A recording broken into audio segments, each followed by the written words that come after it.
नमस्कार दोस्तों, आप देख रहे हैं लवासना तक। यूपी पीसीएस प्रीलिम्स को लेकर जो लगातार छात्रों का विरोध प्रदर्शन जारी है। उनका कहना है कि यूपी पीसीएस जो क्वेश्चंस हैं उसमें बहुत सारे क्वेश्चन गलत हैं। आंसर की में बहुत लोगों का 73 नंबर पर जनरल को क्वालिफाई हुआ लेकिन 76 नंबर पे नहीं हुआ। ओबीसी में किसी का 77 नंबर पर क्वालिफाई हुआ लेकिन 84 नंबर पे नहीं हुआ।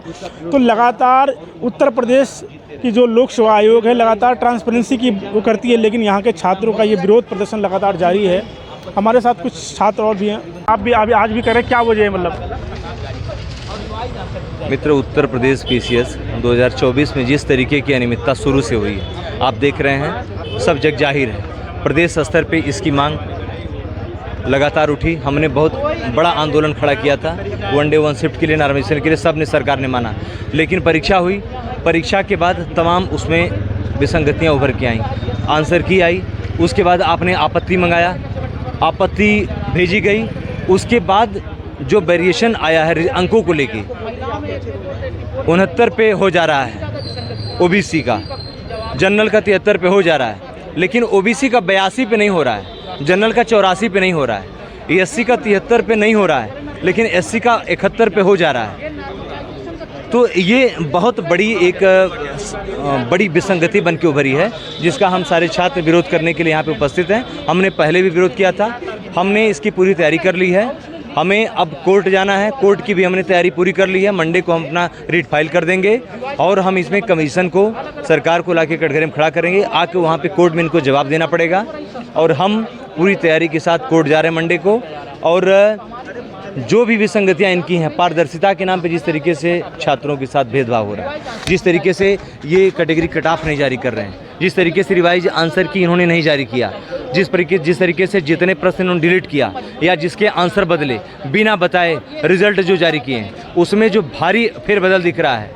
मैंने आपसे बताया कि 73 जनरल का नहीं हो रहा है, हो गया है, और 84 जनरल का नहीं हुआ है। तो ये बड़ी 10-12 अंकों का जो डिफरेंस आ रहा है, यही आप हमें बता दीजिए, हमारा सारी लड़ाई ख़त्म हो जाएगी। तो अगर आप जब तक ये नहीं बताएंगे, पारदर्शिता के नाम पे आप लिखने से पारदर्शी नहीं हो जाएगा, तो जब तक आप नहीं बताएंगे तब तक हम ये लड़ाई लड़ते रहेंगे। आप लोग QR कोड लिए हैं, क्या है? मतलब ये पूरे प्रदेश के, उत्तर प्रदेश के जितने भी हमारे भाई बंधु हैं या अदर स्टेट के जो लोग हैं, जो भी उत्तर प्रदेश का एग्ज़ाम दिए थे, वो प्री परीक्षा से बाहर हैं या जिनका प्री हुआ भी, अगर उनको लगता है कि जेन्युइन मुद्दे की लड़ाई हो रही है, तो इस पर वो अपना उस सहयोग समर्थन दें। इस पर ये आशुतोष पांडे जी हैं, आप सब लोग जानते हैं, छात्र नेता और प्रतियोगी छात्र नेता हैं। ये लगातार हम सब की लड़ाई लड़े हैं। ये तो हमारे भाई ये कोर्ट में वहाँ पे जा रहे हैं। कोर्ट में आप जानते हैं कि वकील, तमाम कागजात लगते हैं और उस पर एक बड़ा अमाउंट खर्च होता है, तो उसी के लिए सबके सहयोग से ये रीट हो रही है। तो इसमें हम सब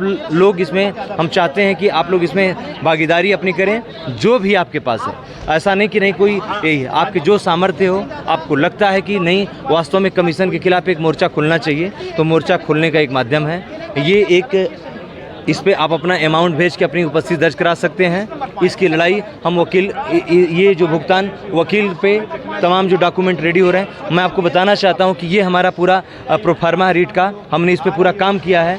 और ये देख सकते हैं कि ये किस तरीके से हम ये पूरी तैयारी के साथ कोर्ट में जा रहे हैं। ये हमने पूरा तैयार करवा रखा है, ठीक है। तो इसमें तमाम इसके साथ सारे एविडेंस रखते होंगे, हम सारी इस पे याची भरेंगे। इसमें सबकी कार्बन कापी और इसमें जो भी पेपर और एडमिट कार्ड के माध्यम से जो भी एविडेंस हैं, वो सारे एविडेंसों के माध्यम से उस पर जाएंगे। कमीशन कम से कम ये तो बताए ना कि जो प्रश्न डिलीट किया उसका दूसरा आंसर क्या उसने दिया है। सीसेट का लगातार इशू बनता जा रहा है। पारदर्शिता अगर आप कह रहे हैं तो हमें पारदर्शी कमीशन चाहिए।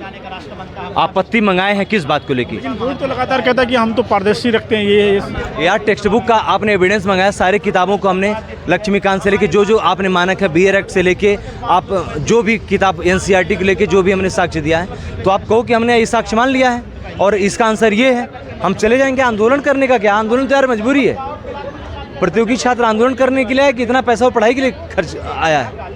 लाइब्रेरी से निकल के, कमरे से निकल के, अपना समय निकाल के अपने पॉकेट से पैसा आदमी यहाँ से दे रहा है। मैं तमाम छात्रों से भी कहना चाहूँगा, जो दिल्ली के मेरे भाई बंधु हैं, आप अपने पॉकेट खर्च से अगर 200-400 रुपया ज़्यादा लगता है तो खर्च करके कृपया आप इस पर सहयोग दें।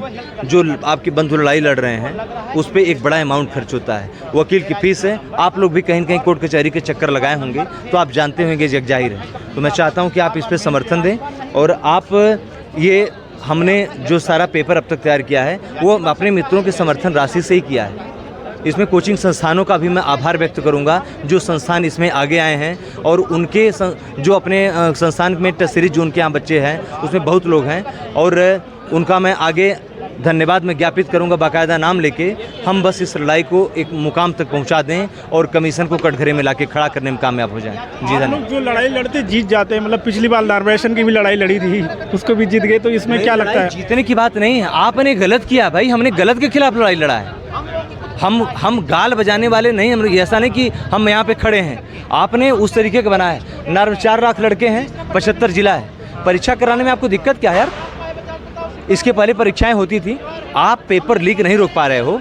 आपके नाकामियों का भांडा जो है हम सारे छात्रों पे क्यों फूटे? कोई लड़का आजमगढ़ का है, कोई लड़की मऊ की है, कोई लड़की प्रयागराज की है, उसका सेंटर आप वो आगरा देने क्यों परीक्षा आएगी? वो अपने ज़िले में परीक्षा देगी। आप अपने सेंटर पे हर जगह जीआईसी हैं, हर जगह सरकारी स्कूल हैं, बहुत सारे हैं, आप वहाँ पे टाइट करिए। डीएम एसपी हैं, प्रशासन है, मजिस्ट्रेटियल पावर है, ज़िले में आप परीक्षा नहीं करा पा रहे हो, आप पेपर लीक नहीं रोक पा रहे हो यार। किस डर से आप परीक्षाओं को बांट रहे थे? किस डर से आप नार्वेशन कर रहे थे? आप किस 5 लाख लड़कों को कैसे 3 शिफ्ट में आप कर रहे थे? इतनी बड़ी बड़ी परीक्षाएं हो जाती हैं, कोई जान नहीं पाता है। तो आप नाकाम है दरअसल। आप पूरी मुस्तैदी के साथ एग्ज़ाम आपने दोबारा कराया, इतने हो हल्ला शोर शराबा के बाद अपनी बदनामी कराई। गेट के सामने हम छात्रों को सुलाया रात में, थाली पीट पीट के किस तरीके से भूखे प्यासे हम लोगों के वहाँ पे कैसे कैसे अभाव में आंदोलन हुआ। हमारी बात, हम जेन्युइन थे, सही थे, आप गलत थे, हमने जीता। और मैं समीक्षा अधिकारी के लिए धन्यवाद देना चाहता हूँ कि आपने 27 जुलाई को परीक्षा जारी की। हमने 5 दिन सड़कों पे वहाँ सोए। हमारे इलाहाबाद के भाई आशुतोष पांडे जी, हमारे मित्र बड़े भाई राजेंद्र त्रिपाठी जी, और भी हमारे यहाँ के सब भाई भूपेंद्र जी, और हमारे जो है कि हमारे मित्र हैं मनोज सर, और भी तमाम मित्र हैं, सुरेंद्र सर, अरविंद चौहान, हमारे मित्र सुनील भाई, और भी वहाँ पे जो भी हमारे भाई बंधु वहाँ पे लड़े, शिवम, हम सारे मिल लड़ के इसको लड़ाई लड़े। वहाँ पे सोए हम लोग रात भर, लाठियाँ खाई, जेल गए, तब जाके हमने सच की लड़ाई जीत के आए। आपने डेट दिया, जिस समस्या अधिकारी को आप 3 दिन में बांट के रखे थे उसको आप 1 डे 1 शिफ्ट में लाए। परीक्षाएं इस तरीके से होती आई हैं। पेपर लीक की वजह से आप 4 दिन में परीक्षा कराएं, ये दरअसल आपकी नाकामी है, इससे हमें कोई लेना देना नहीं है। अंत में छात्रों से आप क्या कहना चाहते हैं जो असंतुष्ट मैं ये कहना चाहूँगा कि आप जो लोग भी छात्र पीटी परीक्षा से बाहर हैं वो सारे इस पर अपना समर्थन दें, सहयोग दें। पूरे प्रदेश भर के छात्रों से मेरा, पूरे हर जिले के मुख्यालय पे जो छात्र रह के कमरों में बंद होकर बैठ के पढ़ रहे हैं, मैं चाहूँगा कि इस पर समर्थन दें। जो भी उनकी क्षमता है अपने क्षमता के अनुरूप, नहीं है आप शारीरिक उपस्थिति जाके वहाँ दर्ज कराइए, अपनी संख्या बल में आप करिए। हम प्रयागराज गेट पे फिर जाएंगे, फिर कमीशन के खिलाफ लड़ेंगे। रिवाइज आंसर की रिजल्ट नहीं समझता, पुनः परीक्षा कराओ, पुनः परीक्षा कराओ। अगर आपको लगता है कि प्रश्न 20 डिलीट हैं और आपको लगता है कि चूँकि माननीय हाईकोर्ट के जो गाइडलाइन है कि किसी भी परीक्षा का 10% अगर प्रश्न गलत होता है तो पूरी परीक्षा निरस्त होनी चाहिए, अगर इस तरीके का प्रावधान है तो परीक्षा निरस्त हो। अगर आपको ये डर है कि परीक्षा निरस्त हो सकती है तो आप परीक्षा निरस्त करो। आपको आना तो पड़ेगा, जवाब तो देने सामने आना पड़ेगा, प्रश्नों की लिस्ट तो दिखानी पड़ेगी कि क्या प्रश्न गलत हुआ है, तो ये सब तो बताना पड़ेगा। इसमें कोई झोल नहीं चल पाएगा। धन्यवाद। बहुत धन्यवाद। नमस्कार। यूपी पीसीएस को लेके प्रोटेस्ट कर रहे हैं, क्या मामला है? लगातार आप लोग प्रोटेस्ट कर रहे हैं। ये रिजल्ट को लेके जो है रिजल्ट को लेके जो है यहाँ पे हम लोग जो है प्रोटेस्ट कर रहे हैं। 1 मिनट। तो यहाँ जैसे हम लोगों को क्या है कि ये रिवाइज आंसर की, और उसके बाद कट ऑफ, श्रेणीवार कट ऑफ चाहिए, और उसके बाद ये जो है जैसे स्कोर कार्ड, ये तीनों जो है स्टूडेंटों को चाहिए। जैसे आयोग की जो कार्यप्रणाली है उस पर संदिग्धता लग रही है, तो इनको जो है जैसे जब स्टूडेंट को चाहिए वो नहीं मिल पा रहा है। आप लोग की मांग क्या है आगे? कोई कोर्ट वगैरह जाने वाले हैं? बिल्कुल बिल्कुल, अब कोर्ट भी जाएंगे, उसके बाद हम लोग अगर नहीं कोर्ट से भी जाएंगे और उसके बाद आंदोलन भी करेंगे। हाँ, जहाँ से जितने से हम लोगों को न्याय जो जहाँ से मिलेगा वहाँ से हम लोग उसके लिए तैयार हैं। प्रश्नों के विवाद में अभी आप लोग यूपी पीसीएस के लिए प्रोटेस्ट कर रहे हैं, क्या मांगे हैं? लगातार आप लोग प्रोटेस्ट करते रहते हैं, आरओ और भी तमाम तरह की। अभी तो आप क्यों प्रोटेस्ट कर रहे हैं, वजह क्या है? हमारी मुख्य वजह है कि आयोग अपने अंदर पारदर्शिता लाए। वो हमारे आंसर की जारी करता है, रिवाइज आंसर की हमको देता नहीं, और इतने ज़्यादा क्वेश्चन 18 क्वेश्चन गलत हो रहे हैं। उनके पास पेपर बनाने वाले एक्सपर्ट नहीं हैं, और वो जो रिवाइज किसी का 70 पर हो जा रहा है, किसी का 82 पर नहीं हो रहा है, किसी का 92 पर नहीं हो रहा है, किसी का 69 पर हो जा रहा है। ये जो वेरिएशन है वो अपने अंदर पारदर्शिता लाए। न पारदर्शिता लाए तो कम से कम लोगों को संतुष्ट करे कि कैसे क्या रहा, अपनी प्रक्रिया बताए। हो नहीं बता रहा है तो फिर आंसर की क्यों जारी करता है, फिर अपने आप ऐसा ही कर दे। नहीं अपने आप करता है तो फिर अगर आंसर की जारी करता है, रिवाइज आंसर की हमको देता है तो उसको एक्सेप्ट करे। जो आपत्तियां लगाई जाती हैं वो उसको एक्सेप्ट नहीं करता। अगर करता है तो बताने में उसको क्या दिक्कत है? अगर उनके अंदर पारदर्शिता है, सब कुछ सुचारू रूप से चल रहा है, सुचितापूर्ण व्यवस्था उनके अंदर है, तो ये सब बातें नहीं होनी चाहिए। बच्चों को संतुष्ट होना चाहिए। जो 5-5 साल 4-4 साल मेहनत करता है और उसके बाद फिर आकर के उसके रिजल्ट को रोक दिया जाता है, फिर ऐसा नहीं होना चाहिए। आप ये क्या करें कि यूपी पीसीएस में धांधली होती है? धांधली वो अंदर बहुत धांधली करता है। जो अभी सामने आया है कि वो मैनुअली चेक किया है, बीच में 80,000 जो ORM सीट है उसको नहीं चेक कर पाया है। वो उसके पास व्यवस्था नहीं है। फिर 1 शिफ्ट 1 एग्जाम के लिए हम लोग आंदोलन किए तो उस पर माना, फिर वो 1 शिफ्ट 1 एग्जाम करा पाया, फिर उस कापी जाने के लिए व्यवस्था नहीं बना पाया। अब व्यवस्था नहीं बना पाया तो गलत उल्टा सीधा आंसर की दिया है। सुनने में भी आ रहा है कि शायद आप लोग कोर्ट भी जाने वाले, ऐसा क्या मामला है? हाँ, कोर्ट हम लोग कोर्ट तैयारी पूरी है। कोर्ट तैयारी हम लोग उस पर काम कर रहे हैं। कल 2nd सैटरडे हो गया, सोमवार तक हम लोग रीट दायर करेंगे इस पर। आयोग इस पर फुटबैक पर आएगा। हमारे साथ और भी कुछ स्टूडेंट हैं, बात करेंगे। अभी क्या मामला, आप लोग क्यों प्रोटेस्ट कर रहे हैं यहाँ पे? प्रोटेस्ट ये कर रहे हैं कि दूसरा कि आयोग क्या कर रहा है कि रिवाइज आंसर की नहीं दे रहा है।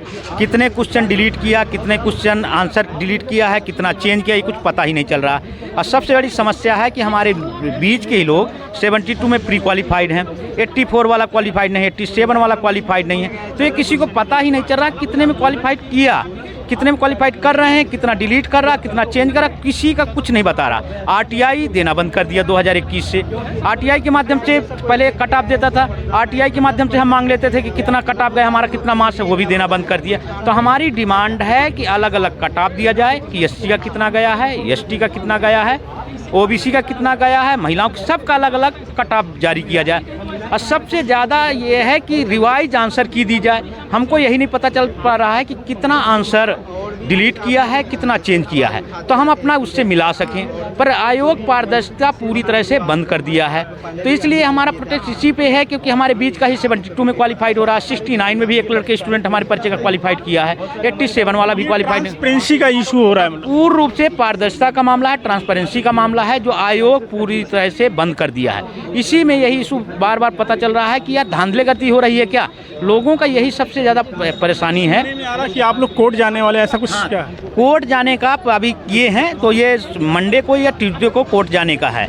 यदि आयोग मान जा रहा है, जो हमारी डिमांड यदि पूरी कर दे रहा है, तो कोर्ट जाने का सवाल नहीं उठता था। पर यदि आयोग किसी तरह से नहीं मान रहा है तो कोर्ट जाएंगे। हमारे साथ और कुछ छात्र हैं, उनसे भी बात करेंगे।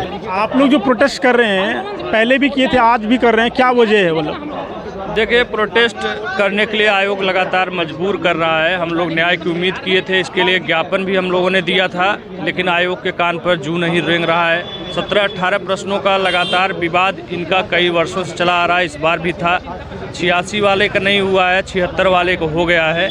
इस तरह से तमाम विसंगतियां इस रिजल्ट में देखने को मिल रही है और कोई भी संतुष्ट नहीं है प्रतियोगी छात्र इस रिजल्ट से। ऐसा नहीं, इससे पहले भी हुआ है, लेकिन इस बार तो कुछ ज़्यादा ही हो गया है। और ऐसी स्थिति में हम लोग मजबूर होकर के आयोग को समय दिया गया था 15 दिन का, आयोग ने कोई संतोषजनक जवाब नहीं दिया। तो अब हम लोग कोर्ट जा रहे हैं, इलाहाबाद हाई कोर्ट। हम लोगों का रिट लिखा जा चुका है, सोमवार को केस फाइल हो जाएगा। अब न्यायपालिका से ही उम्मीद लगा करके हम लोग बैठे। असंतुष्ट हैं, उनसे क्या कहना चाहते हैं? छात्र जो भी असंतुष्ट हैं उनसे मैं यही कहना चाहूँगा कि आप लोग जुड़े और याची बने। ज़्यादा से ज़्यादा लोग याची बनेंगे तो न्यायपालिका के ऊपर भी एक प्रकार से सोचने के लिए न्यायपालिका भी मजबूर होगी कि कहीं कुछ तो गड़बड़ है, नहीं तो इतनी संख्या में क्यों याची जुड़ेंगे। अब आप लोग ही दूर रहेंगे तो फिर जो है हम लोग ताकत कैसे बनेगी। इसलिए ज़्यादा से ज़्यादा लोग जुड़े, इसके लिए ग्रुप भी बनाया गया है और याची बने, और इससे हम लोग जो है निश्चित न्यायपालिका के द्वारा जीतेंगे और फिर से रिवाइज आंसर आएगा। बहुत बहुत धन्यवाद। धन्यवाद।